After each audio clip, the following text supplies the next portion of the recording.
Would you welcome Evangelist Martha Tennison tonight from Ozark, Missouri?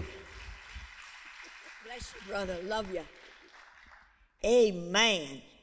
I tell you what, if I could sing like these gals right here, I'd never preach again. Thank you for blessing us so much. I'm going to tell you what I told him. I said, if you want me to come back, you're going to have them girls back. And another thing, how many's ever heard these Bowen sisters sing? You've heard one? Don't you have two other sisters? Don't you all sing together? They are wonderful singers also. Man, you got great talent in this area. God has blessed you. Thank you, worship team. You've done a wonderful job bringing us into the presence of God. Thank you so much. Thank you, sisters, for bringing us into the presence of God. We appreciate it tonight. Let me remind you, October is Pastor Appreciation Month.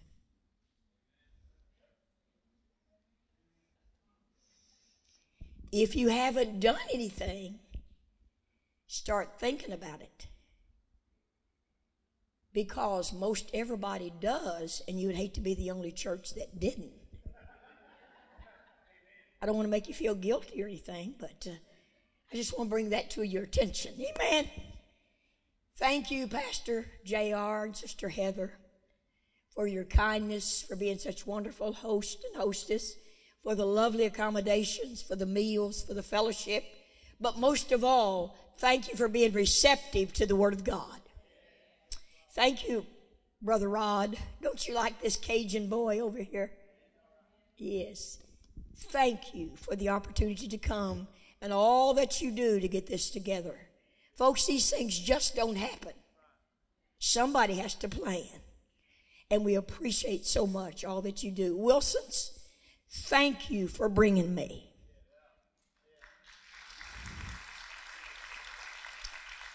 If you're happy I'm here, after service, go by and thank them. They've been driving me for 10 years, my husband before he passed. But they've been so faithful. And as I said Sunday morning, how many knows there's more ministry than pulpit ministry? They're in the ministry. And we appreciate them so very much. Other churches, thank you for being here. Ministers, pastors, we appreciate it from the bottom of our heart. Let me tell you something. Gratitude is a virtue that God expects. Enter his gates with thanksgiving and his courts with praise. So, from the bottom of our heart, we thank you for all that you have done. We appreciate it so much. Before I preach this evening or tell you the testimony and preach, how many can tell my voice is a little better? My sister has brought me something to help me out. Thank you, Sister Donna. Am I correct? Sister Donna. Thank you so much. The funniest story I ever heard happened in the state of Tennessee. I was doing a missionette retreat, and the missionette director said to me, let me tell you what happened to my friend the other day at the mall. My friend and another lady went shopping. She said about 3 o'clock in the afternoon, the other lady said to her friend, I need to go start the evening meal, so I'm going to leave. So she said, I said to her, I need to pick up a few other things, so I'm going to continue shopping. And so she said, this lady's friend said, I'm getting a little weak. So she went into the drugstore, bought a Kit Kat candy bar and a Coke. She said, I went out there in the mall, sit on a bench there in the mall to eat my candy bar and drink my Coke. There was a gentleman sitting on the other end of the bench. She said, I didn't say anything to him. He didn't say anything to me. She said, I broke off a piece of that candy bar, and when I did, he did.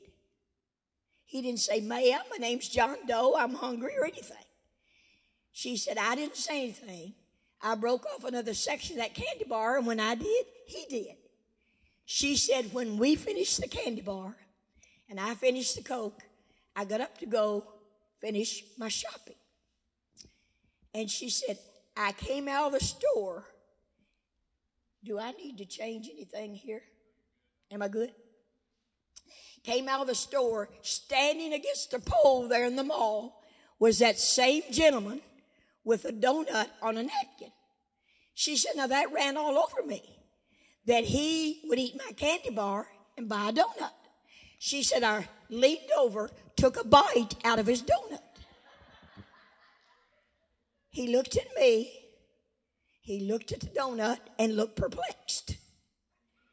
She said, I didn't say anything, went on to the car, get my keys out to go home. When I opened my purse, there was my candy bar. He already had his laying on the bench. She said, there I had eaten that man's candy bar. Taken a bite out of his donut. She said, I know when he got home that day, he said to his wife, I met the hungriest woman at the mall today. Tried to buy a candy bar, she ate it. Tried to buy a donut, she took a bite out of it. He said, I prayed that she wouldn't show up in my church on Sunday morning and say, there's that hungry woman I met at the mall the other day. That's a true story. It didn't happen to me, but it could have. May the 14th, 1988, our youth group was going to take a trip they'd taken annually for 9 previous years. They were going to a place called Kings Island in the state of Ohio. It's an amusement park. Now, my husband had always gone on this trip with them. My husband is a rides person. They never get too high, too fast, or too wild for him. Now, he may come off of there looking like death chewing on crackers, but he'll get on them. This particular day, my father was celebrating his 79th birthday. So my husband said, I'm not going to go on the trip with a youth group. I'm going to stay home, celebrate Dad's birthday with the rest of the family. My brothers were coming from out of town with their families to celebrate Dad's birthday. Our son was 15 years old at the time. So he was going on the trip with a youth group. Saturday morning, we awakened him early, had prayer with him. When my husband left, taking him to the church to meet the bus, he said, now if there's not enough chaperones going, I will stay and go with them. But if there is, he said, I'll be back in about an hour, in which he was. When he got back, I said, how many people did you have on the bus? He said, I had 67 people. It was a 66-passenger bus, and the driver made 67. He said, there was a young person in every window. After I prayed with them, they pulled out. Let me stop here and say something. You may say, now, he prayed. What about this? Let me say something to you. God didn't save us from trouble. He saved us from sin. We still pray. But we're not saved from trouble, church. We're saved from sin. Okay? And he said there was a young person in every window. And when they pulled out, they was waving and saying, goodbye, Pastor. We'll see you this evening. My husband said many times he could see those precious faces that never returned. We had a wonderful day with our family. At 9 o'clock on Saturday evening, my husband said, I'm going to the church for prayer time. The men had prayer time at 9 o'clock Saturday evening, praying for Sunday services. He said, I'll not return until Alan comes in and I can bring him home. 10:30 that evening, I walked into our son's room, turned on his light, let down his bed, put his Pepsi beside of his bed. He has to get his own candy bar. I don't want to spoil him, amen. When I walked through the door of his room, something spoke to my spirit these words. You better hope that boy returns to this room this evening. And I thought, God, what a horrible thought.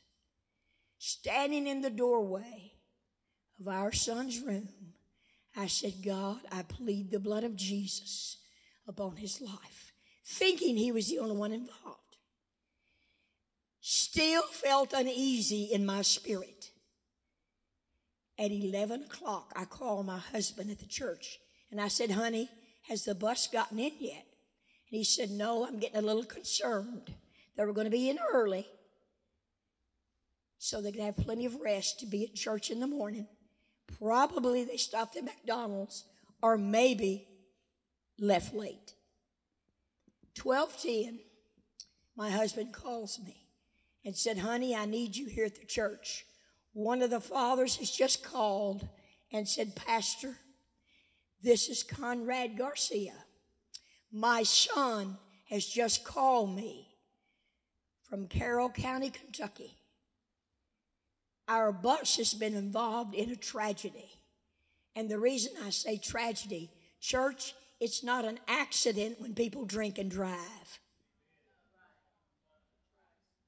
It's a tragedy. And said, they're taking our children to 6 different hospitals. And I said, honey, how about Alan? Everything we have is on that bus. Folks, I was a pastor's wife, but I'm a mother first. My heart beats like a mother. Hung the phone up and said, God, I don't know where my baby is. Don't know if he's dead or alive. On the side of the highway, injured in a hospital somewhere. Let me tell you, parents and grandparents, that's some long hours that you live. Made my way to the church. Some of the parents had already arrived when I got there. Walked through the double doors into the auditorium. My husband had already explained to them what was going on. They were laying across the front on the carpet, praying and crying and weeping for our young people. Now, I want to bring a truth to you here tonight. The folks that laid their faces on the carpet didn't care what color the carpet was. Church, we get bent out of shape over trivial things. I don't go to church to see what's wrong. I go to see what's right. Everything doesn't always please me at the grocery store, but I don't stop eating. How many believes I'm preaching the truth to you tonight? They didn't care what color the carpet was. Why? There's things in life that are really serious. Not the things we, so many times, get bent out of shape about. My husband tried to call the state police, the city police. They didn't know anything as of yet. He called Carroll County Hospital in Carrollton, Kentucky. Lady answered. He identified himself. And she said, Reverend, let you talk to the state police that's standing here. State police came on the phone, and he said, sir, before I tell you anything, your son is okay. He's standing here beside me. I met your son out on the highway. And he said, I said to him, do you know who these people are? And he said, yes, sir, I do. We're from First Assembly of God in Radcliffe, Kentucky. And he said, son, do you happen to know the name of your pastor? He said, yes, sir, I do. It's my dad. And he said, I need to get a hold of my dad. And he said, son, you can't get a hold of your dad now. We do not need hysterical parents on the side of this highway and other people getting killed. And he said, sir, your son said to me, sir, if you talk to my dad, would you let him know I'm okay? My mother and dad need to turn their attention to the other folks that are coming in. Please let my dad know I'm okay. And he said, that's all the information I have for you at this time. When I get some more information, I'll call you back. He called my husband back in about an hour. And he said, here's some information. He said, we have 17 fatalities. Wished it had stopped there, but we ended up with 27 fatalities. And my husband said, you mean dead? He said, yes, sir. He said, sir, how many people did you have on that bus? He said, I had 67. He said, all right. It looks like now we have 14 young people and 3 adults. And my husband said, how about my associate pastor? He said, he's a fatality if he was driving the bus. How about my youth pastor? Would he have been standing in the stairwell? Yes, sir, he's a fatality. I got a lady on there, youth choir director. Sir, she's a fatality. It looks like we have 14 young people and 3 adults. When we finished up, we had 24 young people and 3 adults that did not make it off. My husband dropped the phone, put his face in his hands, pastors, and began to weep. And he said these words, boys, I'm sorry, I'll let you go. I took the phone and I said, sir, can you hold on until my husband can regain his composure? And when he was able to talk again, he said, here's what happened. A drunken driver going the wrong way on the interstate hit your church bus, right headlight to right headlight, driving the frame 8 feet back under the bus. Broke the spring system, flew into the gas tank, and they had fueled up about 30 minutes before the tragedy. And as the spring system was dragging on the pavement, it created sparks. And then it flew into the gas tank and punctured the gas tank. And as the gasoline began to drip on the sparks, our bus became a burning inferno. Our son had gotten on to sit behind the driver. And he said, I looked back 8 seats, and there was a young lady seated there that had just started attending the youth group. And he said, this is not a good testimony. Somebody needs to make her feel a part of this group. How many knows we all need to be made feel a part of? He got up from where he was seated, walked 8 seats back to sit by that young lady to make her feel a part of the youth group. The young man that took his place behind the driver did not make it off. Our son said most of them had gone to sleep when they fueled up. The first noise he heard, he said, was a scream. He was asleep. He said, I jumped up, looked toward the front of the bus. The flames had already engulfed the youth pastor standing there in the stairwell. And the youth pastor said these words, young people, get off as quickly as you can. And he lifted both hands and said, I'm not going to make it. I'm going home. Church, you have to be saved to die that way. Going home. Alan said, I stepped out into the aisle to awaken the young lady next to me to bring her with me. And the associate pastor had gotten up where he was seated and was trying to get them down the aisle. And as he stepped out into the aisle, our son, a group of young people pushed him out the back door. Now, 27 didn't make it. 40 got off. And of the 40 that got off, 13 of them were burned, many beyond recognition, and lived. Our son said they laid him along the highway, waiting for the helicopters to medevac them to the hospital. One young lady called to him and said, Alan, come over here and see if I have any skin left on my face. He said, I walked over, leaned down, and said, it's so dark, I can't tell you. And he said, I laid my hand upon her arm to pray for her.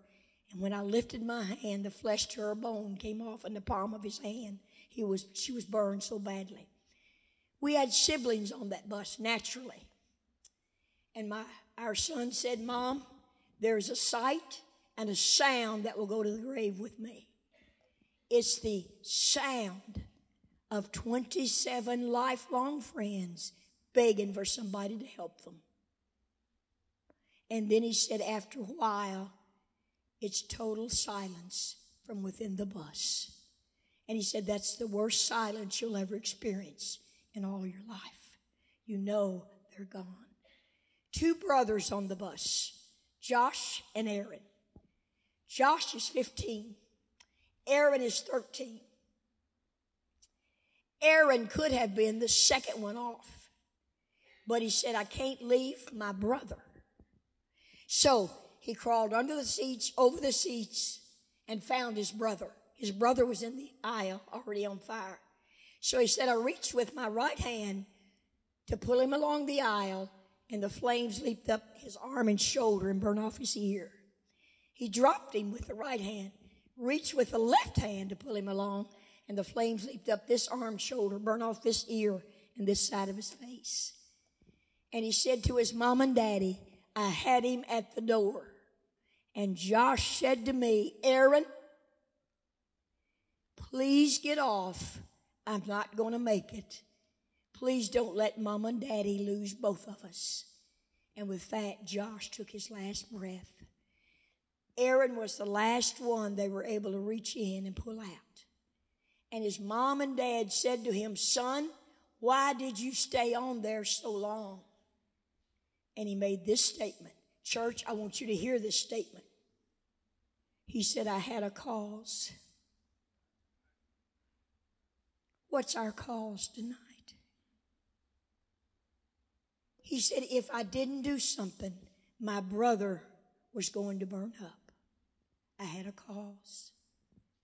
Church, we've got a cause. If we don't do something, people are going to hell. It's more than coming together and having a good time. We need a cause. He said, I had a cause. I could not look in a mirror and see a perfect face and say I didn't try anything to help my brother. But he said, now I look in a mirror, see a face I don't recognize, and say I received these scars trying to help my brother. I could go on, but I want to preach here in a minute. One of the worst things for me, and I'm sure my husband, pastors, we had to call 24 sets of parents into the church office every 15 minutes and say to them, we're sorry. Our bus has been involved in a tragedy. And call their child by name and say they went on to be with the Lord. Let me tell you something. Every time you do that, it feels like somebody reaches in and pulls your heart out. And I said, God, I can't do this. And the Lord said to me, as thy day, so shall thy strength be. And we're going to need more strength for some days than others. One couple had just driven a new automobile up in the church parking lot for their son's graduation. He was going to graduate from high school Friday. So they were going to surprise him when he got off the bus. 18 years old. We have to call that mom and daddy in and say, I'm sorry. Our bus has been involved in a tragedy. And Rick went home to be with the Lord. One couple that so impressed me, Bill and Maddy Nichols. They had one son, Billy. Billy's 17. He's a junior at Fort Knox High School. We called Bill and Maddy in and said, we're sorry, our bus has been involved in a tragedy. And Bill and Billy went home to be with the Lord. The husband absolutely went all to pieces. But the wife said, wait just a minute. Honey, we've got to praise God for 17 wonderful years. Church, I don't know if I'm there yet or not. I want you to hear my heart. She lifted her hand, began to weep, Brother Rod, and said, God, I thank you for 17 wonderful years. She got up from where she was seated, came around the desk and hugged my neck and said these words. Sister Tennison, I rejoice that your son made it, but God's grace will be sufficient for us. Folks, it takes more than a bedtime prayer or grace around the table to be able to react in a time like that. Amen?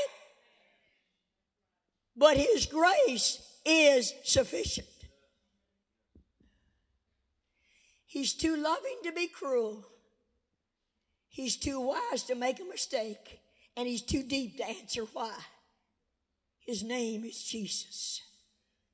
His name is Jesus. My husband preached 16 funerals in 48 hours. But for the grace of God. He started on a Thursday with Josh's funeral. 3 hours before Josh's funeral, the doctor came to the parents and said, we need to do surgery on Aaron to save his life. And his mother said to me, Sister Tennison, I want to go to the funeral of my oldest son, but my younger son's begging me to stay for surgery. What must I do? How many knows we think we've had some hard decisions to make in life? I said, Becky, I can't tell you what to do, but what I can tell you is this. Josh will not know the difference. And it may be the means of Aaron living or dying if his mama is there. She chose to stay with Aaron. Of course, the father attended that funeral. My husband preached 13 funerals on Friday. And he preached 2 funerals on Saturday. We started burying them at 9 o'clock Saturday morning. And we put the last one in the ground at 4 o'clock Saturday afternoon. That's an emotional roller coaster. Why am I telling you this tonight? For the simple reason to let you know God's grace is still sufficient. For whatever you face or whatever you go through, His grace is still sufficient to see you through. You may say to me, what happened to the man that hit the bus?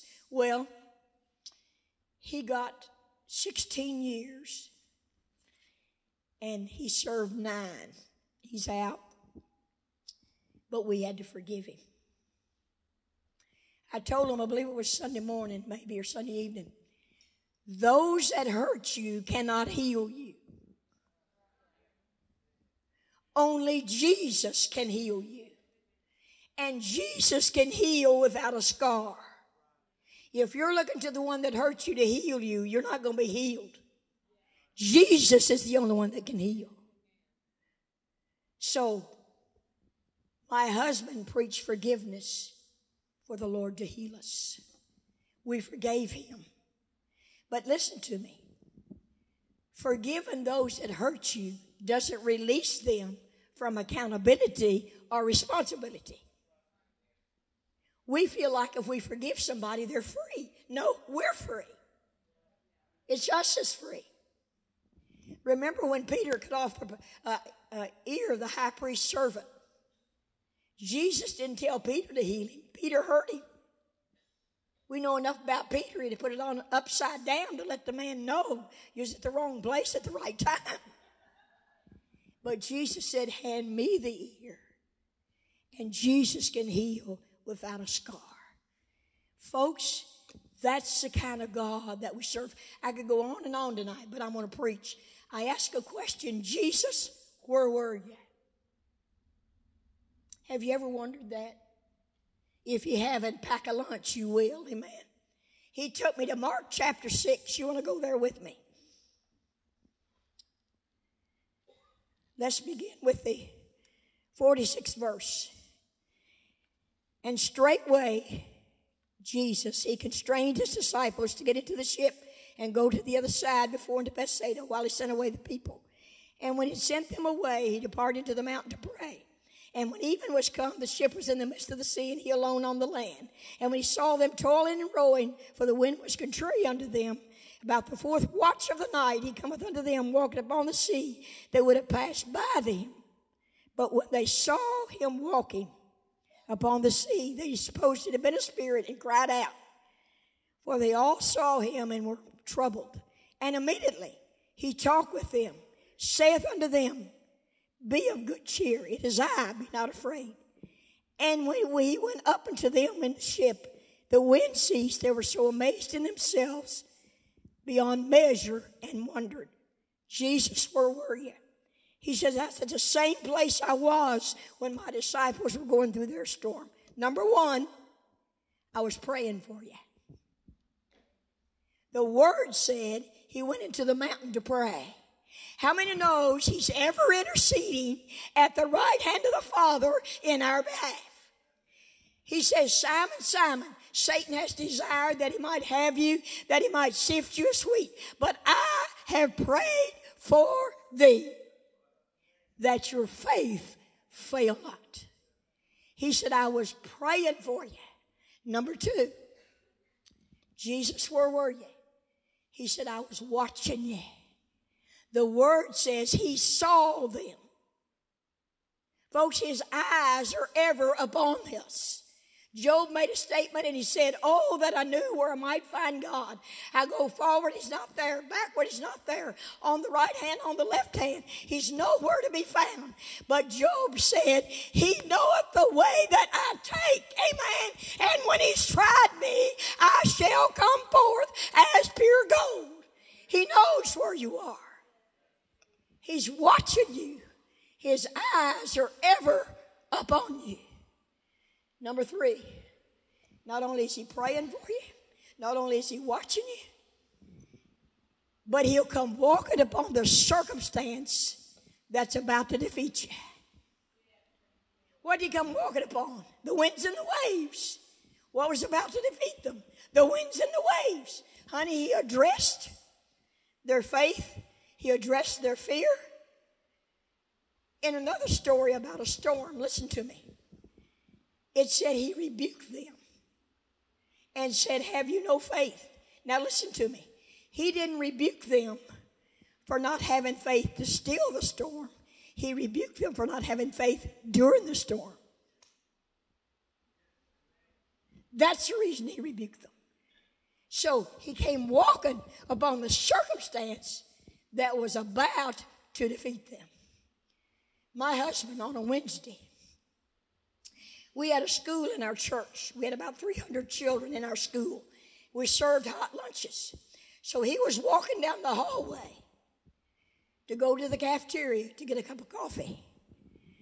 And as he walked down the hallway, he said, God, if I don't hear from you today, I don't know how much longer I can go. How many's ever felt that way?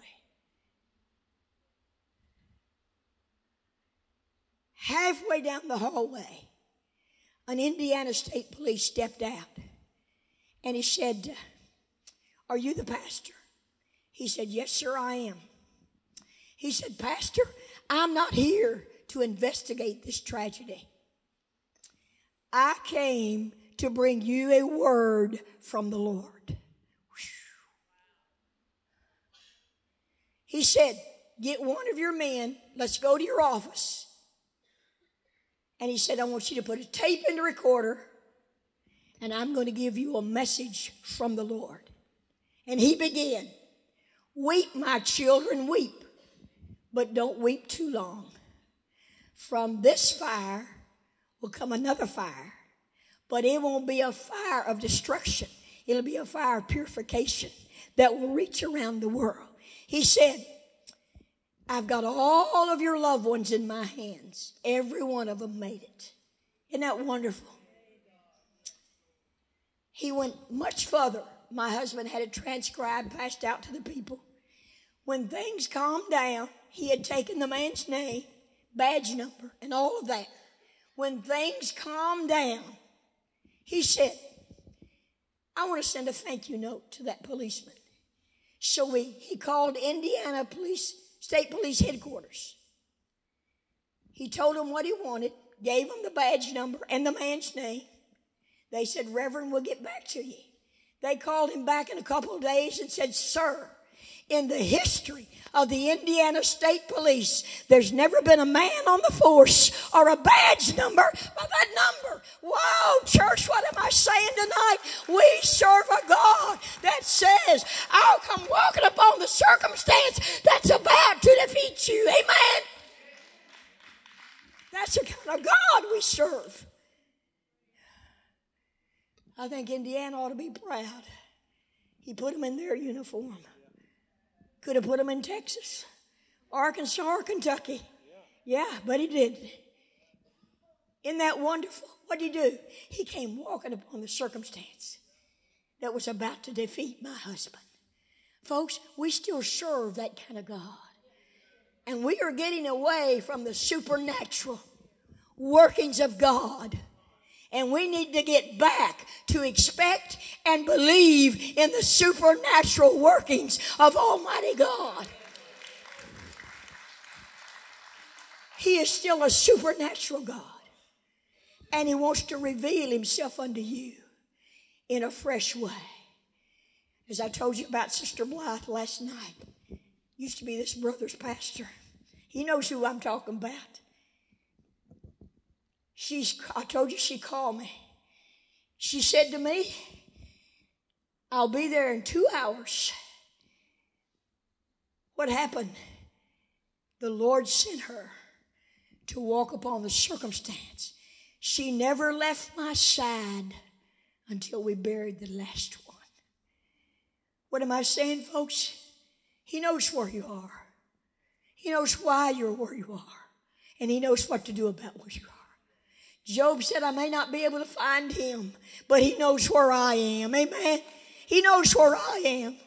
His eyes are ever upon me, and He can come walking upon that circumstance that you feel like's going to defeat you.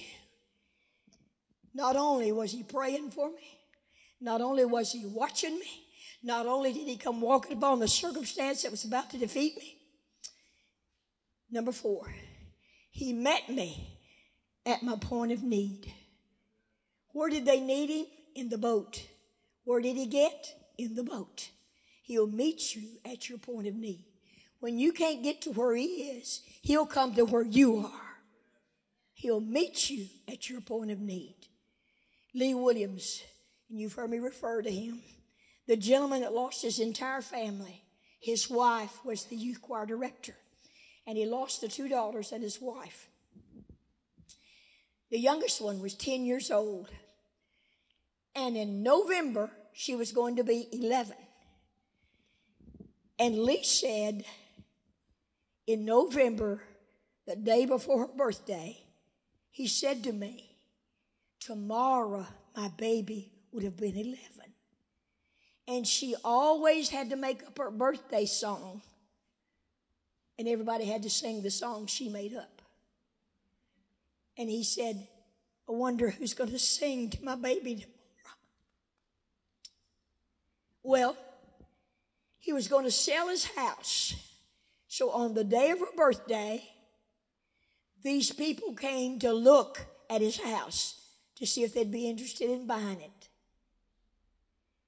And as they were looking at the house, the lady stopped and said, Lee, had a vision last night, and Robin came to me. That was a 10-year-old. Came to me and said, tell my daddy that tomorrow the angels will be singing my birthday song.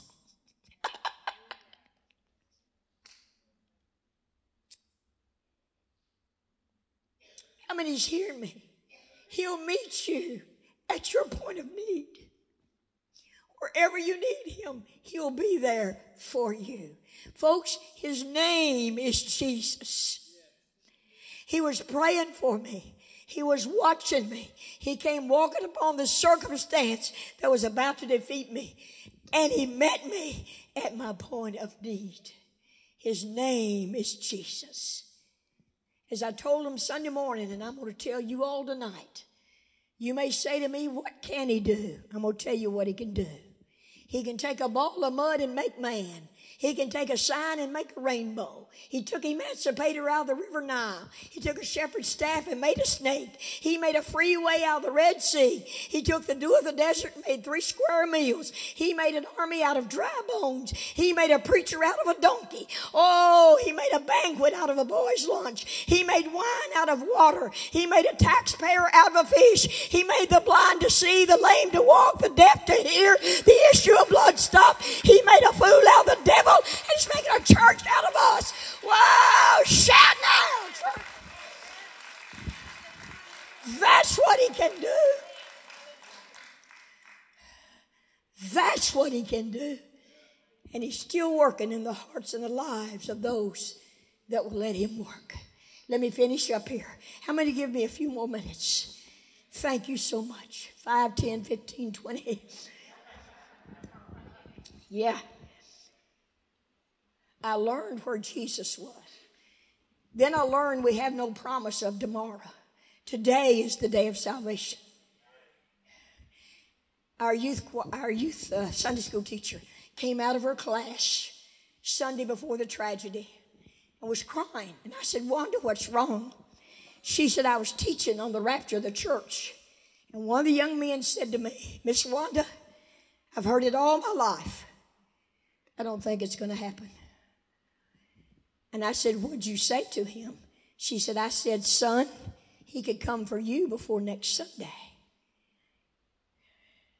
Thank the Lord, we had closed a youth revival on Wednesday night before the tragedy on Saturday.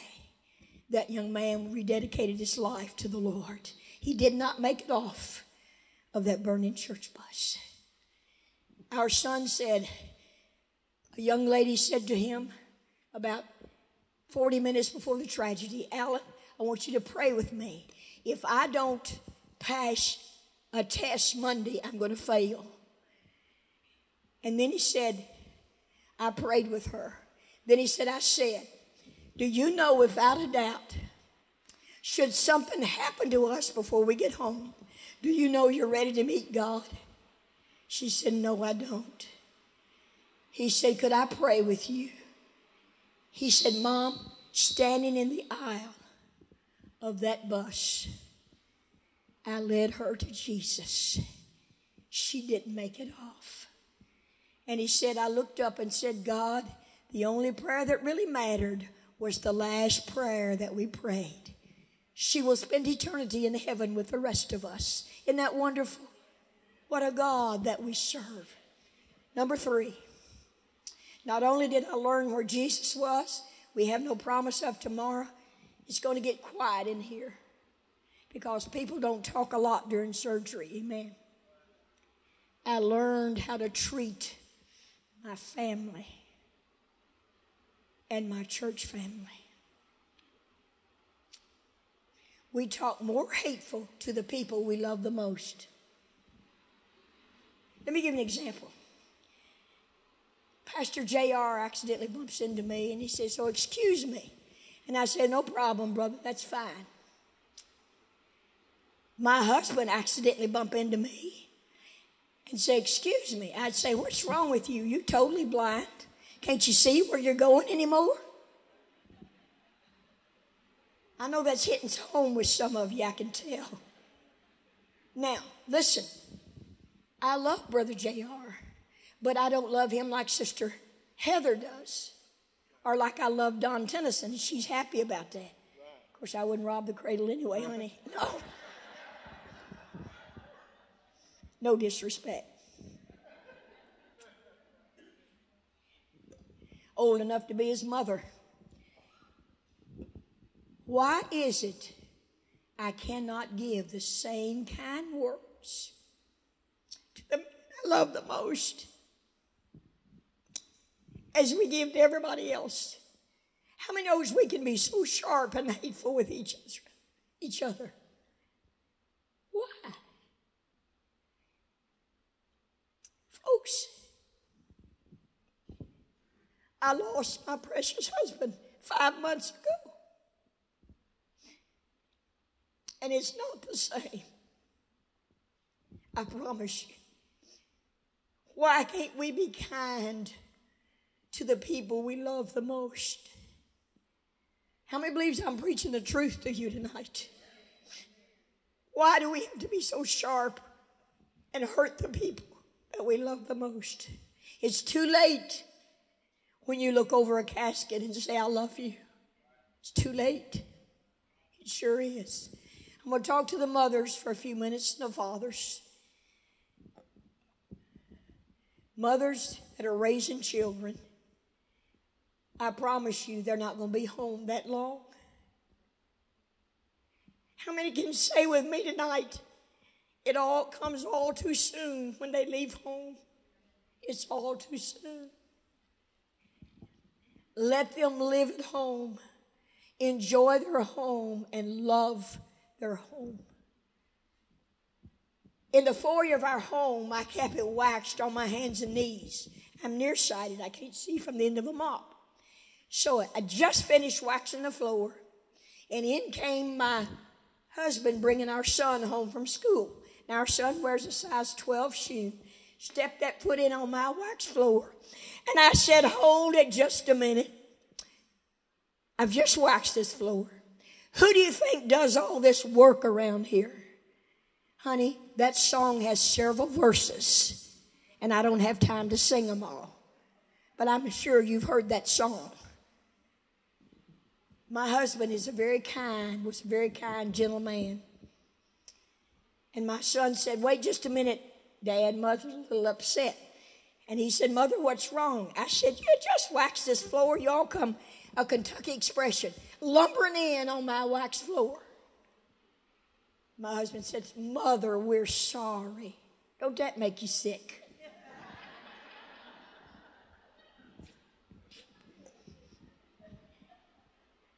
Son, would you like to go get some ice cream while Mother's floor dries?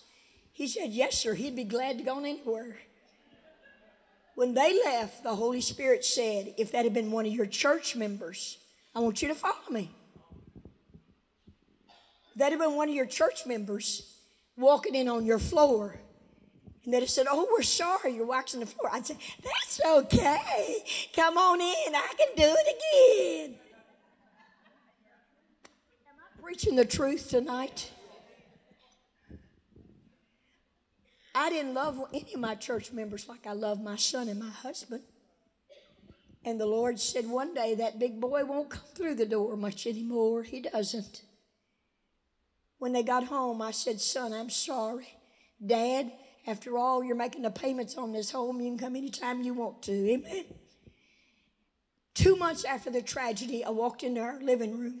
There was a pile of hay in the floor. I don't like hay in my floor.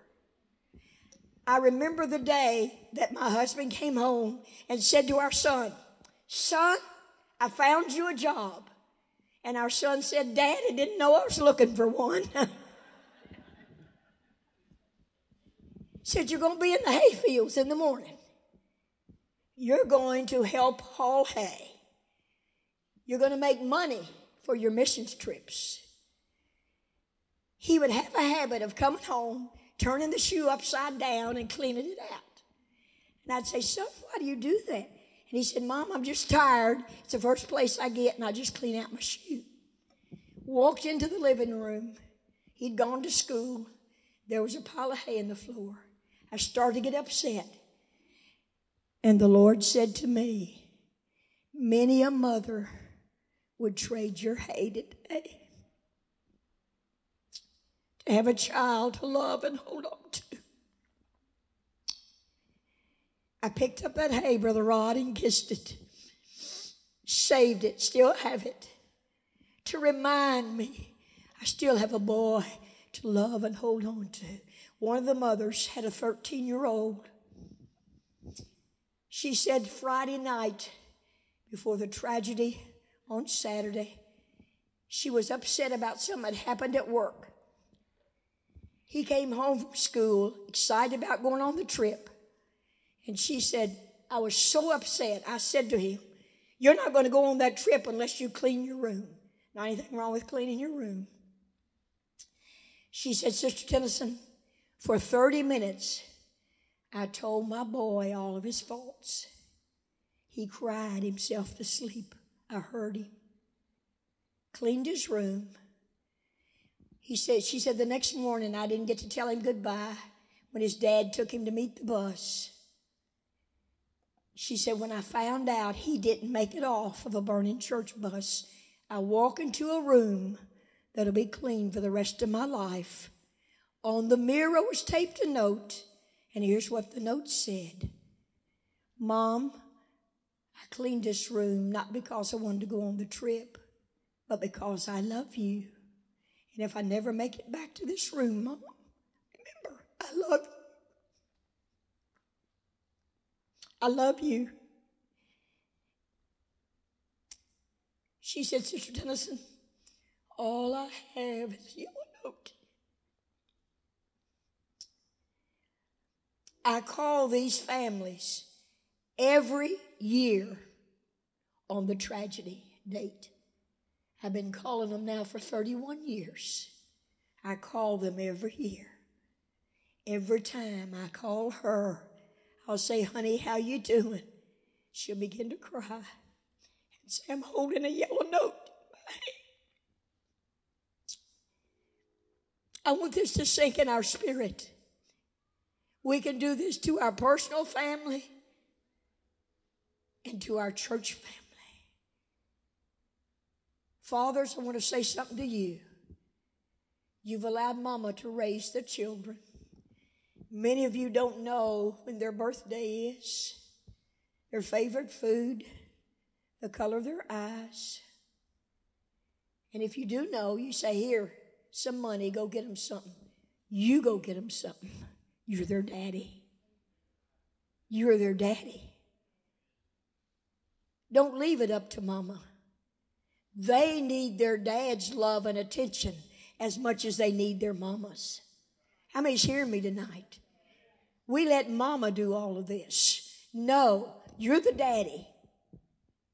You say, I'm going to hug them. I'm going to tell them I love them. You may say we're not that kind of family. Well, get to be that kind of family. Amen? My husband is a twin. I was almost a twin, just missed it by one.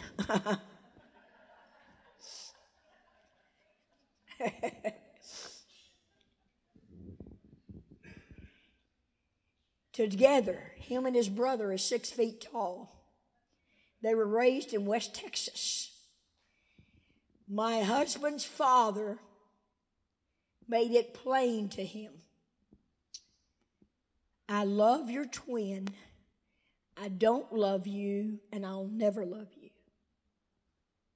They're both his. And my husband said he would beat him. He would break hoe handles over his head. One day he split him open, his arm open with angle iron. And my husband said he would go to bed of a night as a little boy and cry and say, if my daddy would just hug me one time and tell me that he loved me. But he said, I don't have to be like that. Folks, I am sorry if you were raised in a different situation, but God has the power to change you. Are you hearing me? We can say because of my mama, my daddy was this way, or they didn't do this, or they did that. This is why I act like I do. No, you act like you do because you want to. That's why you act like you do. My husband said, I'm going to love my daddy. He will never control me from the grave. I'm going to love my daddy. Even though he doesn't love me, I'm going to love my daddy. I'm going to forgive my daddy. And anybody that's known him, these two girls do. The Wilsons do. Brother Rod's met him. Brother Jay, if you've ever met him, you will know he's the kindest, sweetest person you ever met. As I told you the other night, he disciplined our son like this. Come over here, baby. I really need to whip you, honey.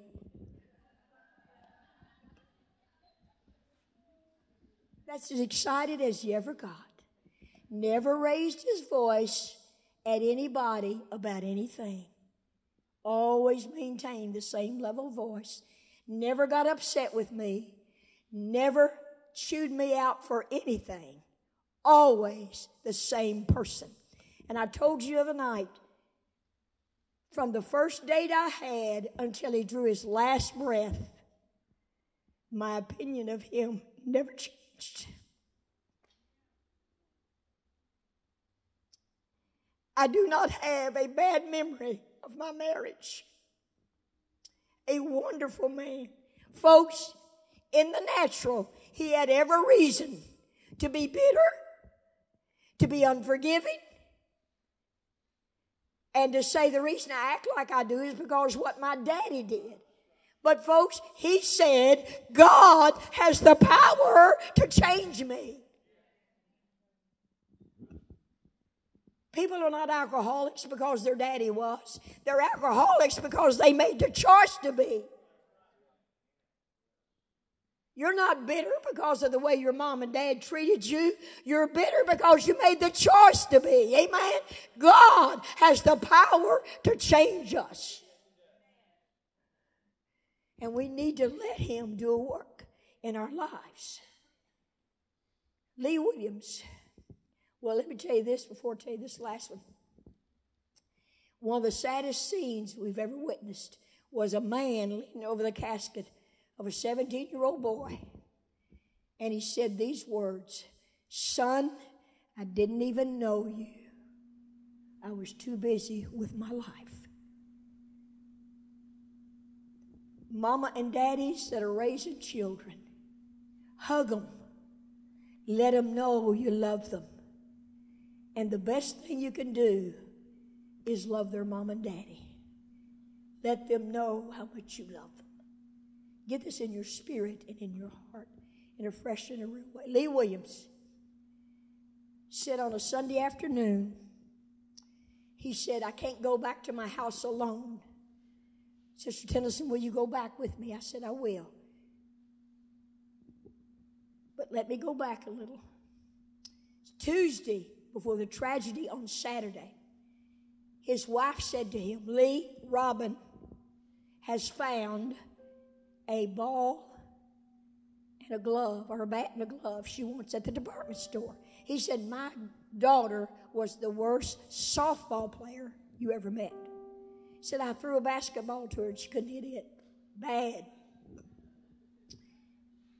And he said, "She's wanting a bat and a glove." And he said, "How much is it?" She said, "I think it's $60 together." He said, "I'm not going to pay $60 for a girl that can't play softball." She said, "Okay." He said, "I went to work, and all morning long, I heard these words. Your little girl really wanted that bat and glove." He said, "I took a 2-hour lunch break, went by savings, took out $100, went by the school, picked up my little 10-year-old. She said, 'What are we going to do?' He said, 'It's going to be our day.' He said, I took her to the department store, bought her the glove and the bat, and bought her a softball. And then he said to her, 'Honey, lunch will be over when you get back to school, so I'm going to take you to McDonald's.' And he said, 'Sister Tennison, my little 10-year-old talked 45 minutes nonstop to me.' Said when I took her back to school and put her out, she scooted over there and hugged me and kissed me and said, 'You got to be the best daddy in all the world.' We walked back into his home Sunday afternoon. The first bedroom we came to was that of his 10-year-old. Hanging on the bedpost was a glove. In the glove was a softball. Laying across the bed was a bat. And he looked at me and said, 'You cannot buy that from me for $1 million. My last memory of my little girl. Folks, I'd rather have a glove, ball, and bat than I would a yellow note. Let me finish up. Young people, let me talk to you for just a few minutes. 2 sisters on the bus, one 13, one 15. The 15-year-old said to the 13-year-old, 'Don't ride with me today, don't run around with me today, and don't ride back with me today.' In fact, if I never see you again, it'll be too soon. The 13-year-old didn't make it off. My husband and I counseled a 15-year-old girl by the hour. And she said, every time I close my eyes, I see the hurt look on my little sister's face. There's nothing to change it. Folks, I want this to sing into our spirit tonight. We're a family. We don't always agree. It's not wrong to disagree. It's wrong to be disagreeable. That's the difference. We don't always agree, but we're still family. Either blood family, family of God, we're family. Let me do something a minute before I close. When I point to you, I want you to stand. 1, 2, 3, 4, 5, 6, 7, 8, 9, 10, 11, 12, 13, 14, 15, 16, 17, 18, 19, 20, 21, 22, 23, 24, 25, 26, 27. Stand. I want you to look over here. We met as we're meeting tonight here at church on a Wednesday night. When we came back on Sunday morning, this is how many had been taken away from us. I want you to get a picture. Thank you. You may be seated. Church, we've got to get it in our spirit. The signs of the time is the enemy is trying to destroy the home. See, churches don't need revivals. Homes do. Do you realize the spirit from the home is brought into the church? It begins in the home. Homes need revival. The signs of the time, the enemy would do his best to tear up the home. But folks, we've got one that's greater, that's within us. That we don't have to allow it. In the name of Jesus. Heads are bowed and eyes are closed. Let me ask you a question. Is there any that would lift a hand and say, God forbid something happened to me that did those young people? I don't know that I'm ready to meet God. Can I see your hand? I want to make sure I'm ready to meet God before I leave this place tonight. Anywhere in the building. I just need to make sure. Everybody's ready. Thank you.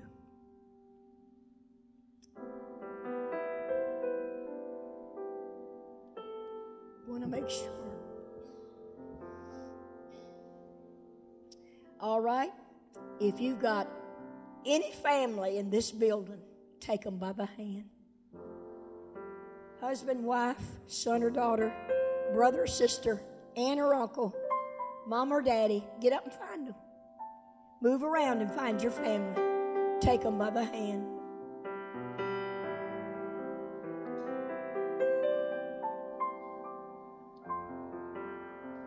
If you don't have any family, grab a friend.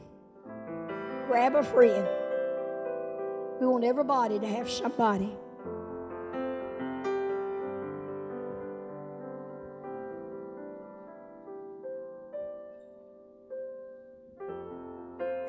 Back there.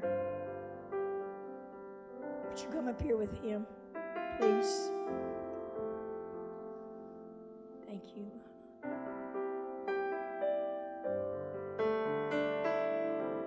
Would you just stand holding hands, please?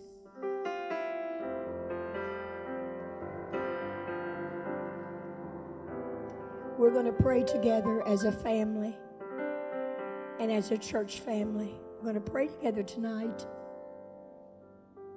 And if there's things that need to be changed in our home, we're going to ask God to change it. If you need to apologize to somebody tonight, you need to do that.